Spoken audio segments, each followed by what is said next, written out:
How you doing today? Tired. You're tired. That's because you didn't start your day off on the right foot. You know, I got lazy. I'm guessing. I got lazy. It does happen. I broke my rhythm. Yeah. I've got some suggestions. Yeah? Yeah, I do.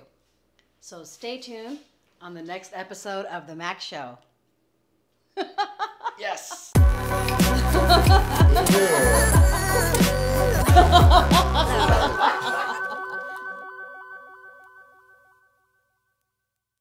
So MelodicMic, I think it's really important how we start our day.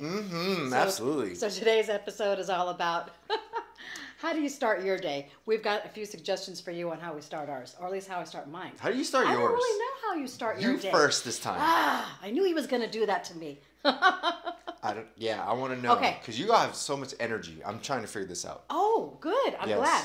Number one, I focus on my mind and my attitude. Mind and attitude. My mind and my attitude. Okay. So it's really, really important. So if I wake up on that wrong side of the bed, I shift my attitude pretty quickly. And it's easier for me to do these days than in the past. Why? Because I have 1 to 3 rituals that I incorporate in my morning routine. Oh, okay. Yeah. And it's different for all of you. Yeah. Right? But I think really developing and executing a couple of rituals, and there's really, they could be a dozen, they could just be one, they could be 3 or 4 or 5, but really puts you in that mental preparation for the day. Okay. And you know what's coming at the start of your day, which I think is very important too. A lot of people know what to expect when they get on their drive to commute to the Right. to their work, or they're dropping off their kids at daycare, or I'm waking up and I've got plans to clean my house, whatever it may be. Right. Whatever it may be, I think we take the same approach right here, and we focus on how we're going to start our mornings. Because that's very important. It's very important. Sets the tone for the day. It does set How the tone you for the start, day. Yeah, how you start will definitely set the tone on how your attitude's going to be, how your Yes. energy's going to flow, and how you're going to interact with people, even alone with yourself. Absolutely. Like, so, yeah. What's the first thing you do? Just throw that out there. First thing. The very first thing that I do is Eyes I open. have 2 to 3 minutes of quiet time. Quiet time. I wake up and I'm up, and I make sure I have a little bit of quiet time. Shh. I've already done Wait, it. hold on. I've already done it. Let them know what it is. I don't always hum though. Okay, that's it. I think we're good. Okay. Just making sure you guys knew Yeah. that. So I like a little bit of quiet time. Nice. I like to do one of my favorite yoga poses, and I like to put some music on. And the music is not something that's going to jolt me in the morning. Okay. I kind of need to ease into it. But I have some beautiful just music with no lyrics that I listen to, like spa music, ladies, or meditative music, or some light jazz. Okay. And I'll start putting that on while I start getting ready. So small rituals, but they're really big rituals for me. And I try not to deviate them, even if I'm on vacation. Right. I really, really do. The second thing or third thing, I think I jumped the gun a little bit, but what I just described is really mind and body conditioning and strengthening. Okay. So I'm all for when I've got an attitude and I'm not completely focused in the morning, I've got to make it into a larger impact by doing something physical at the same time. So while I'm listening to some music, I Wow. might do my yoga pose at the same time. Okay. So I'm really conditioning my mental and my physical. Nice. And that kind of gears you up for like the first few hours of the morning too. Nice. So, and it kind of cleans away your thoughts from yesterday or the middle of the night or maybe even a bad dream. Right. Because I still get bad dreams. Really? Yes. Wow. You still remember them? I don't always remember them. Okay. No. Another episode on dream analysis. I know nothing about that topic. We'll discuss that. I've been through Yeah. that many times. And then once in a while, and I want to get better at this, but I do try to focus on the progress, is kind of thinking about something or jotting it down in the area of gratitude. Yes. What am I gratitude for? I already know, but sometimes if you write it down or you put that sticky note somewhere, or you've got the 3 places in your home, it really puts you in check, especially when you're going to anticipate a day of some kind of stress or really hard work or a lot of unknowns. That's a perfect segue because what I was going to share Oh, okay. was that.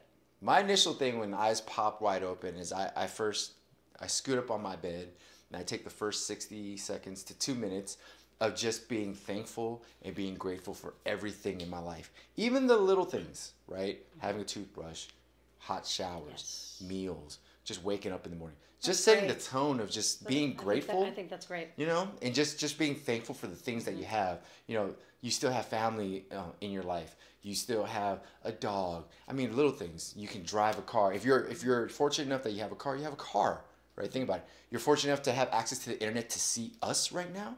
That's something else to be grateful for. So for every little thing that you can think of, start the day off just being grateful for the things that you do have.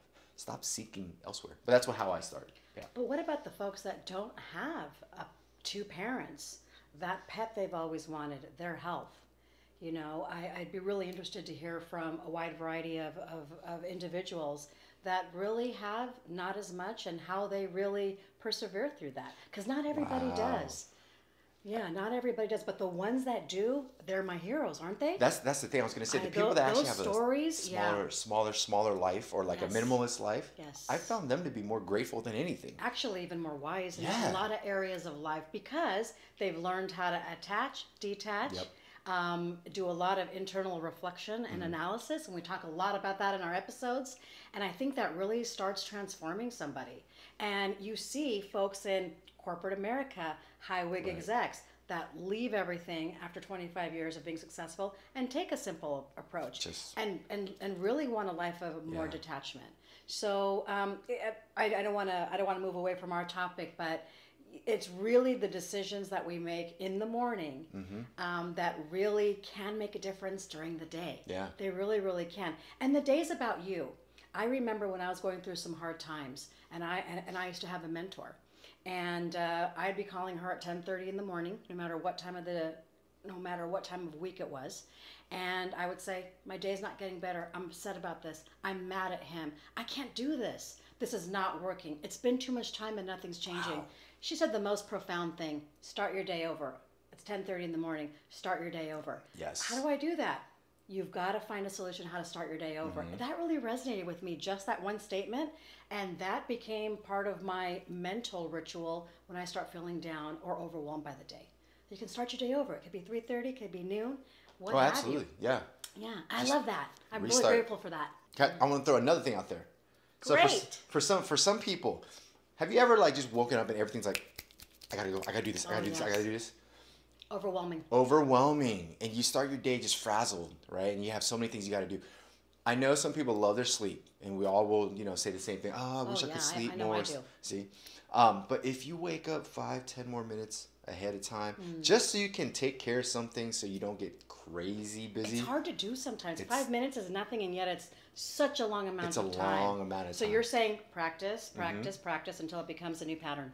Becomes habit. And then you'll see that you'll flow right into your day. So you don't have to wake up last minute, make your coffee, get dressed, jump in the shower, take care of your kids, this. But you actually now have a little bit of time to breathe.